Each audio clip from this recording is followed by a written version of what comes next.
இந்த காத்துட்டல் அண்ட் கியோ இவங்க ரெண்டு பேருக்கு யாருன்னு சொல்லி கேட்டிங்கன்னா இதில் ஒன்று மொரட்டு பீஸு இன்னொன்று முட்டா பீஸு. பட் ஆக்சுவலாக அப்படி கிடையாது.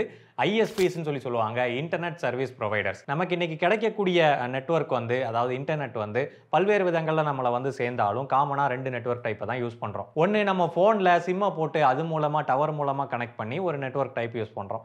இன்னொன்று தான் ப்ராட்பேண்ட் கனெக்ஷன் இல்லை ஃபைபர் கனெக்ஷன் அப்படின்னு கூட சொல்லலாம். இந்த இன்டர்நெட்டில் நம்ம ஆக்சஸ் பண்ணக்கூடிய யூடியூபோ ஃபேஸ்புக்கோ இன்ஸ்டாகிராமோ அது வேற ஒரு கண்ட்ரியில் இருக்கக்கூடிய சர்வரோட டேட்டாவை தான் நம்ம ஆக்சஸ் பண்ணி பார்க்குறோம். ஸோ இது எப்படி நம்மளை வந்து சேருது அப்படின்னு சொல்லி பார்த்தீங்கன்னா ஃபைபர் ஆப்டிக் கேபிள்ஸ். நாடு விட்டு நாடு, கண்டம் விட்டு கண்டம், கடல் வழியா இந்த ஃபைபர் ஆப்டிக் கேபிளை வந்து கொண்டு போயிருப்பாங்க. அது வழியா தான் இந்த டேட்டா லைட் மூலமா டிராவல் ஆகி நமக்கு வருது. அப்படி வரக்கூடிய ஃபைபர் இன்டர்நெட்டை இவங்க டவர்ல கொண்டு போய் கொடுத்து அது மூலமா ஒயர்லெஸ்ஸா மாத்தி நமக்கு போன்ல கனெக்ட் பண்ணாங்க அப்படின்னா அதுதான் மொபைல் நெட்வொர்க். இல்ல அந்த ஒயர் அப்படியே டைரக்டா கொண்டு வந்து நம்ம வீட்டில் இருக்கக்கூடிய மோடமோட கனெக்ட் பண்ணாங்க அப்படின்னா அதுதான் ஃபைபர் நெட் இல்ல பிராட்பேண்ட் கனெக்ஷன் அப்படின்னு சொல்லி சொல்றோம். பட் அது டைரக்டாலாம் வந்து கனெக்ட் ஆகாது. அதுக்கு இடையில நிறைய ஹப் இருக்கும், பிரிச்சு தான் கொடுப்பாங்க. சரி, இந்த ரெண்டுத்துக்கும் உள்ள முக்கியமான டிஃபரன்ஸ் என்னன்னா, ஒன்று அது கொடுக்குற விதம் வந்து வேற வேற. ஒன்று ஒயர் வழியா வருது, இன்னொன்று ஒயர்லெஸ்ஸாக வருது.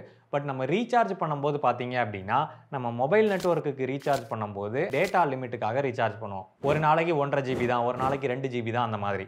அதே பிராட்பேண்ட் கனெக்ஷனுக்கு இந்த மாதிரி நம்ம டேட்டா லிமிட்டுக்கு ரீசார்ஜ் பண்ண மாட்டோம். 40 MBPS 100 MBPS அப்படின்ற மாதிரி அதோட ஸ்பீடுக்கு ரீசார்ஜ் பண்ணுவோம். சரி, எதனால அந்த டிஃபரன்ஸ் அப்படின்னு சொல்லி கேட்டீங்கன்னா அதை நான் சொல்ல மாட்டேன். ஏன்னா ஆல்ரெடி ஒரு வீடியோல டீட்டெயிலாக சொல்லிட்டேன். அதோட லிங்க் இங்கனக்குள்ள கிடக்கும். இது ரெண்டுத்துல எது பெஸ்ட் அப்படின்னு சொல்லி கேட்டீங்கன்னா நம்ம ஸ்பீடுக்காக பே பண்றது தான். ஏன்னா ஸ்பீடு 40 MBPS அப்படின்னா அதை கொடுத்துருவாங்க. அதில் நம்ம எவ்வளோ டேட்டா வேணா பயன்படுத்திக்கலாம். அதே நமக்கு ஒரு நாளைக்கு 2 GB தான் அப்படின்னா அந்த 2 GB முடிஞ்சதுக்கப்புறம் நமக்கு ஆட்டோமேட்டிக்காக ஸ்லோ ஆயிரும். சரி, இந்த மாதிரி அன்லிமிட்டடாக இன்டர்நெட்டை பயன்படுத்தலாம் அப்படின்ற ஒரு காரணத்துக்காக மட்டுமே நம்ம பிராட்பேண்ட் கனெக்ஷனை சூஸ் பண்ணுறது கிடையாது.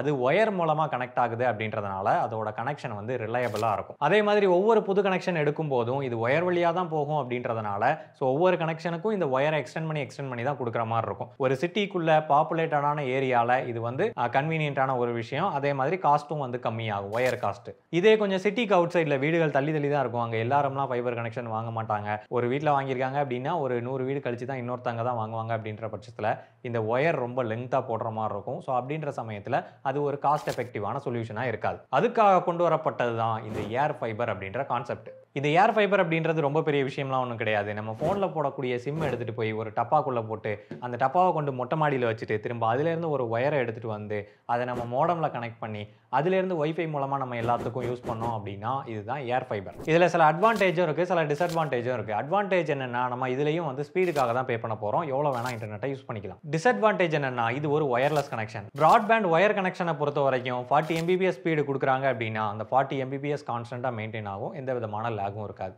அதே இந்த ஏர் ஃபைபரில் 40 MBPS ஸ்பீடு கொடுக்குறாங்க அப்படின்னா அது சில நேரம் 40 MBPSும் கிடைக்கலாம், இல்லை 30 MBPSும் கிடைக்கலாம், அதுக்கும் கீழே 10 MBPSும் கிடைக்கலாம். அந்த ஏரியாவில் கிடைக்கிற நெட்வொர்க்கை பொறுத்து எவ்வளோ யூசர்ஸ் அந்த டவரை பயன்படுத்துகிறாங்க அப்படின்றத பொறுத்து. சரி, இப்போ மொரட்டு பீஸு முட்டா பீஸு பஞ்சாயத்துக்கு வருவோமா? நான் வந்து பிராட்பேண்ட் கனெக்ஷனுக்காக ரெக்வஸ்ட் கொடுத்தப்போ உங்களோட ஏரியாவுக்கு ஒயர்டு கனெக்ஷன் கொடுக்கறதுக்கான வாய்ப்பு இல்லை, ஏர் ஃபைபர் மட்டும்தான் அவைலபிள் இருக்குது அப்படின்னு சொல்லி இன்னைக்கு இருக்கக்கூடிய ஜாம்பவான்களான இந்த காத்துட்டலும் கியோவும் சொல்லிட்டாங்க. சரி, என்னோட ஃபோனில் எந்த நெட்வொர்க் இந்த ஏரியாவுக்கு பெட்டராக கிடைக்குது அப்படின்னு சொல்லி செக் பண்ணி பார்த்தப்போ காத்துட்டலோடது கொஞ்சம் பெட்டராக இருந்தது. அதனால காத்துட்டலோட ஏர் ஃபைபர் கனெக்ஷனை வாங்கியிருந்தேன். நான் ஒரு பிரின்சிபலோட வாழ்றேன்.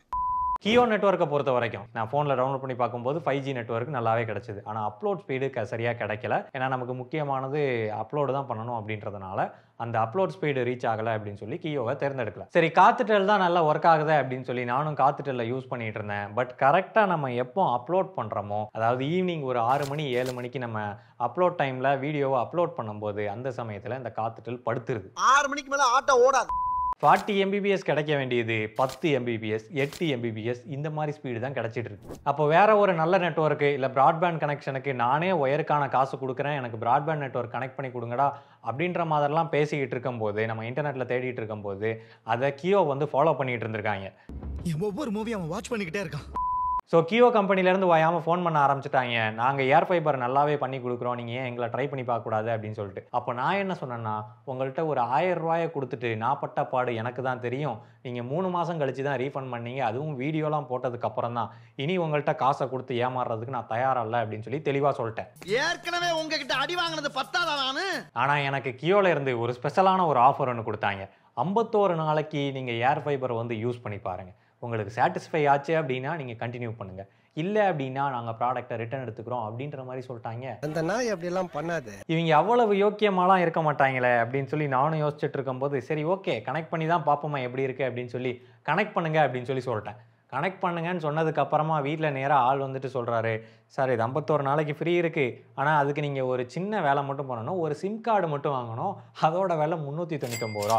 இல்லை சிம் கார்டு கூட காசு கிடையாது, அந்த சிம் கார்டுக்கு நீங்கள் ரீசார்ஜ் பண்ணணும், அதுக்கு 399 ரூபா பே பண்ணணும். இதுக்கு பேசாமல் 399 ரூபாய்க்கே அந்த 51 நாள் ஃப்ரீ ட்ரையலை கொடுத்துட்டு போயிட வேண்டியதுதான். சரி வந்துட்டாங்க நம்மளும் ட்ரை பண்ணி பார்க்கலாம் அப்படின்னு சொல்லி நானும் காசை கட்டி அந்த ஃப்ரீ சர்வீஸை வந்து ஃப்ரீ கிடையாது ஆக்சுவலி, அந்த 51 நாளைக்கு 399 ரூபா கட்டி அந்த சர்வீஸை வந்து எடுத்தேன். ஆனால் வந்ததுக்கப்புறம் தான் ஒரு விஷயம் தெரிஞ்சது, இவங்க சிம்பிளாக ஏர் ஃபைபருக்காக டப்பா மாதிரி போடாமல் அதுக்குன்னு ஆண்டனா மாதிரி கம்பி கிம்பிலாம் தூக்கிட்டு வந்துட்டாங்க. அந்த ஆண்டனாவை முதல்ல வாங்க பார்த்துருவோம். ஸோ இதுதான் வந்து கியோவோட C6 ஆண்டனா அப்படின்றது. இந்த ஆண்டனா அப்படியே ஸ்ட்ரைட்டாக பார்த்தீங்க அப்படின்னா அந்த கியோவோட டவரோட டைரக்டாக கம்யூனிகேஷனில் இருக்கும். ஸோ இதை லைன் ஆஃப் சைட் கம்யூனிகேஷன் அப்படின்னு சொல்லி சொல்லுவோம். இங்கேருந்து எந்த விதமான அப்ஸ்ட்ரக்ஷனும் இல்லாமல் ஸ்ட்ரைட் லைனில் வந்து அது கம்யூனிகேட் பண்ணுது. இது ஒரு மினி ஆண்டனா அப்படின்னு சொல்லி சொல்லலாம். இந்த ஆண்டனாவுக்கும் அதை ரிசீவ் பண்ணக்கூடிய டவருக்கும் இடையில பில்டிங்கோ ஆப்ஜெக்ட்ஸோ இல்லை எலக்ட்ரிக்கல் கனெக்ஷன்ஸோ அந்த மாதிரி எந்த விதமான டிஸ்டர்பன்ஸும் இல்லை அப்படின்ற பட்சத்தில் இந்த ஆண்டனா வந்து ஸ்மூத்தாக கம்யூனிகேட் பண்ணும். அதுதான் லைன் ஆஃப் சைட் அப்படின்னு சொல்லி சொல்கிறாங்க. அதுக்கு அர்த்தம் ஒரே லைன்லலாம் வேலை செய்யாது, அந்த ரிசீவ் பண்ணக்கூடிய சிக்னல்ஸ் டிஸ்டர்பன்ஸ் இல்லாமல் வருது அப்படின்ற பட்சத்தில் இது மேக்ஸிமம் பேண்ட்வித்தை வந்து ஈஸியாக ரிசீவ் பண்ணுறதுக்காக இதை டிசைன் பண்ணியிருக்காங்க. அதே மாதிரி சென்ட் பண்ணும் போதும் இது ஒரு பவர்ஃபுல்லான சிக்னலை சென்ட் பண்ணும் அப்படின்றதுனால நமக்கு டேட்டா லாஸஸ் கம்மி. பட் இதில் தான் ஆண்டனா இருக்குது, அந்த காத்துட்டலோட சின்ன பொட்டிக்குள்ள ஆண்டனா கிடையாது அப்படின்ற மாதிரிலாம் கிடையாது. ரெண்டுமே வந்து ஆண்டனா தான். அந்த பொட்டிக்குள்ளே இருக்கக்கூடியது சின்ன ஆண்டனா, இதில் கொடுத்துருக்கிறது வந்து ஒரு பெரிய ஆண்டனா, அவ்வளோதான் டிஃப்ரென்ஸ். இந்த பெரிய ஆண்டனாவில் உள்ள அட்வான்டேஜ் என்னென்னா இது அதிக பவரை யூஸ் பண்ணி அந்த டேட்டாவை சென்ட் அண்ட் ரிசீவ் பண்ணும் அப்படின்றதுனால இதோட கம்யூனிகேஷன் இதை கம்பேர் பண்ணும்போது இன்னுமே பெட்டராக இருக்கும். சரி இதெல்லாம் நல்லா பண்ணுவாங்க, அதுக்கு தகுந்தாப்புல ஸ்பீடு கிடச்சதா அப்படின்னு சொல்லி பார்த்தீங்கன்னா ஆக்சுவலாகவே அவங்க ப்ராமிஸ் பண்ண ஸ்பீடு வந்து நமக்கு எந்தவித லாஸும் இல்லாமல் எல்லா டைம்லையும் பர்ஃபெக்டாக கிடச்சிது. அண்ட் இன்னொரு முக்கியமான விஷயம், இந்த மாதிரி ஆண்டனா மூலமாக கம்யூனிகேட் பண்ணுறதுனால இதுக்குன்னு செப்பரேட் பேண்ட்வித்தை வந்து ஒதுக்குறாங்க.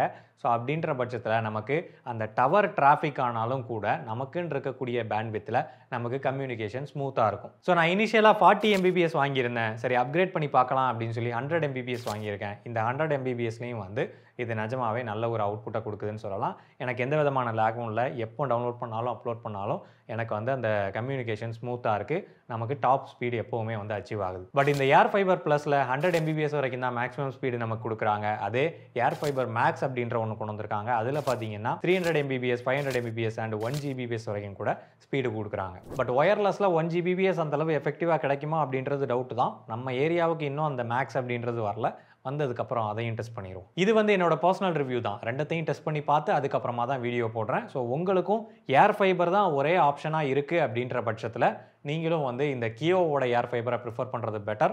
அதுவும் ஆண்டனா இருக்கா அப்படின்றத கேட்டுட்டு அதை வாங்குங்க. அண்ட் இந்த கியோவை மொரட்டு பீஸு அப்படின்னு சொன்னது சும்மாலாம் ஒன்றும் கிடையாது, நிஜமாவே அவங்க மொரட்டு பீஸ் தான். கஸ்டமர் கேருக்கு ரீச் பண்ணுறது அவ்வளோ சுலபம் கிடையாது. ரீச் பண்ணாலும் நமக்கு ப்ராப்பரான ரெஸ்பான்ஸ் கொடுக்க மாட்டாங்க. சர்வீஸை எடுத்துகிட்டு டிஸ்கனெக்ட் பண்ணுறதும் பெரிய தலைவலி. அண்ட் நம்ம ஒரு 1000 ரூபாயை பே பண்ணோம் அப்படின்னா அதை திரும்ப வாங்குறதுக்கு படாத பாடு படணும். அதனால் அட்வான்ஸ் அமௌண்ட்லாம் பே பண்ணாதீங்க. அவங்க வந்து இன்ஸ்டால் பண்ணிவிட்டு ப்ராப்பராக இன்டர்நெட்லாம் ஒர்க் ஆனதுக்கு அப்புறமா காசை கையில் விடுங்க. ஸோ இவ்வளவு பிரச்சனை இருக்கும்போது அதை ஏன் நான் தேர்ந்தெடுத்தேன் அப்படின்னா எனக்கு ஒரே வழி அதுதான் இருக்குது, அதனால் வாங்கினேன். உங்களுக்கும் அதே மாதிரி ஒரே வழியாக இருந்தால் மட்டும் நீங்கள் அதை செலக்ட் பண்ணுங்கள். சரி இந்த முட்டா பீஸை என்ன பண்ணேன் அப்படின்னு சொல்லி கேட்டிங்கன்னா டடைங் டிஸ்கனெக்ட் பண்ணிட்டேன் நான். ஆனால் இந்த டிஸ்கனெக்ட் பண்ணதுக்கு என்னென்ன பாடுபட்டேன் அப்படின்றத நான் வந்து பையிங் ஃபேக்ட்ஸில் வீடியோவாக போடுறேன். அண்ட் இந்த முட்டா பீஸுன்னு சொல்கிறதுக்கும் ரீசன் இருக்குது, ஏன்னா இவங்க நிஜமாவே ஒரு முட்டா பீஸு தான். இவன் வேற என்னை ரொம்ப டார்ச்சர் பண்ணுறான்டா. அது ஏன் அப்படின்றத பையிங் ஃபேக்ட்ஸில் பாருங்கள். இவ்வளோ தான் இந்த வீடியோ. இன்ஜினியரிங் ஃபேக்ட் சேனலுக்கு சப்ஸ்கிரைப் பண்ணுங்கள். நன்றி.